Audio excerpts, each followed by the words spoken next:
Thank you universe. বন্ধুরা, আমাদের প্রত্যেকেরই জীবনে কিছু কিছু এমন মুহূর্ত আসে, এমন সময় আসে, যেই সময়গুলো আমাদের জন্য খুবই কঠোর হয়ে যায়, আমাদের জন্য খুবই কঠিন হয়ে যায়, যেই সময়গুলো আমাদের কাছে খুব বেদনাদায়কও হয়ে যায়। আর এই সময়গুলি কার জন্য আসে? কিছু গুপ্ত শত্রুর কারণে আসে। যেই গুপ্ত শত্রু আমাদেরকে বারবার আঘাত করে, বারবার আমাদেরকে কষ্ট দেয়, বারবার আমাদের জীবনটাকে নষ্ট করে দেয়, আমাদের জীবনটাকে কুলসিত করে দেয়, আমাদের জীবনটাকে শেষ করে দেওয়ার পর্যন্ত চেষ্টা সে করে থাকে। এইবার আমরা সেই গুপ্ত শত্রুর থেকে কিভাবে বাঁচব? আজকে আমি তোমাদের সাথে এই বিষয়েই আলোচনা করব। চলো আজকের ভিডিওটা এখান থেকেই স্টার্ট করা যাক। তো বন্ধুরা, এই টেকনিক বা এই উপায়টি আমরা জানার আগে আমরা এটা জেনে নেব যে এই যে উপায়টা দমনের পদ্ধতি, এটা আমরা কিভাবে করতে পারি। বন্ধুরা, আমরা আজকে আলোচনা করব একটি মন্ত্রের বিষয়। খুবই পাওয়ারফুল একটি মন্ত্র, যা তোমার জীবনকে অতি সহজে খুব ভালোতে পরিণত করতে পারে বা খুব সুখময় সুখ স্বাচ্ছন্দ্যে পরিণত করতে পারে। যেই প্রবলেমে হয়তো তুমি অনেক দিন ধরে পড়ে আছো, যেই প্রবলেম থেকে হয়তো তুমি বেরোতে পারছো না, যেই প্রবলেম হয়তো তোমাকে বারবার কুড়ে কুড়ে খাচ্ছে, তুমি বারবার এমন একটা সমস্যার সম্মুখীন হচ্ছ যেখান থেকে তুমি বেরাতে পারছো না। আজকে আমি এমন একটি মন্ত্র তোমাদের সাথে উপস্থাপনা করতে চলেছি, যা তোমাদের সেই সমস্যাগুলোকে মারতে পারে। শত গুপ্ত শত্রু হোক, শত গুপ্ত সেই মানুষটি হোক বা সেই এনার্জিটি হোক, সব মারা পড়বে আজকের এই পাওয়ারফুল মন্ত্রের মাধ্যমে। তো মন্ত্রটা কি, আজকে আমরা সেটা জেনে নেব। তার আগে এটা জেনে নিই যে এই মন্ত্রটা প্রয়োগ করার পূর্বে আমাদের কি কি বিষয়ে সতর্ক থাকা উচিত।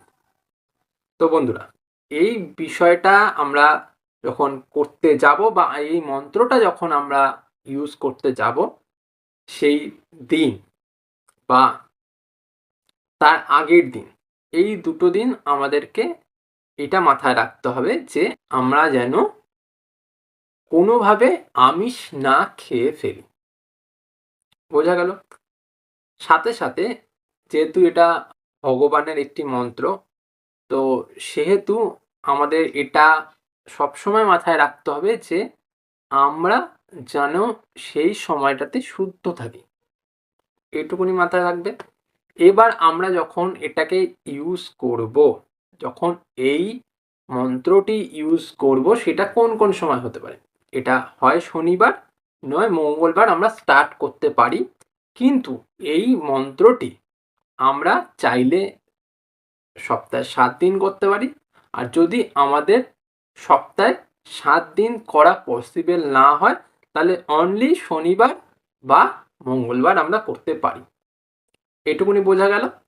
এবার মন্ত্রটা কি সেটা আমরা জেনে নেব। তো বন্ধুরা, আগের দিনও তোমাদের সাথে যেমন এক হনুমানজির নাম আমরা জানিয়েছিলাম, যেটাকে 21 বার আমাদের পড়তে হবে, আমাদের 21 বার লিখতে হবে। ঠিক তেমনই আজকেও একটি হনুমানজির মন্ত্র নিয়ে এসেছি, যেটি তোমরা চ্যান্টিং করলে তোমরা বেস্ট রেজাল্ট এর থেকে পেতে পারো। এটি হয় 108 বার, নয় 1008 বার তোমাদেরকে জপ করতে হবে। যদি এটা করতে পারো, তাহলে এর থেকে তোমরা বেস্ট রেজাল্ট পেতে পারো। তো আজকের মন্ত্রটি বলে দিচ্ছি, আর স্ক্রিনে পারলে আমি লিখেও দেব। মন্ত্রটি হলো ওম নমঃ হনুমতে রুদ্রাবতারায় সর্বশত্রু সংহারণায় সর্বরোগ হারায় সর্ব বশীকরণায় রামদূতায় স্বাহা। এই মন্ত্রটি তোমরা প্রত্যেক দিন 108 বার করে যদি মনে মনে জপ করতে পারো তাও করো। যদি চাও তোমরা গানের মাধ্যমে এটি চ্যান্টিং করবে তোমরা সেটাও করতে পারো, বা যদি চাও তোমরা এটাকে ঠাকুর পূজার সময় বা তোমরা যখন পুজো দিতে বসবে সেই সময় তোমরা হাত জোর করে সেটিকে চ্যান্টিং করতে চাও সেটাও করতে পারো। সেটাতেও তোমরা এর থেকে বেস্ট রেজাল্ট পেতে পারো। এই ছিল আজকের ভিডিও। যদি তোমাদের এই ভিডিওটা একটুও ভালো লেগে থাকে ভিডিওটাকে লাইক করো, সাথে সাথে চ্যানেলটা সাবস্ক্রাইব করে দিও। আজ চলি, পরে আবার দেখা হবে অন্য কোনো ভিডিওতে। Thank you universe.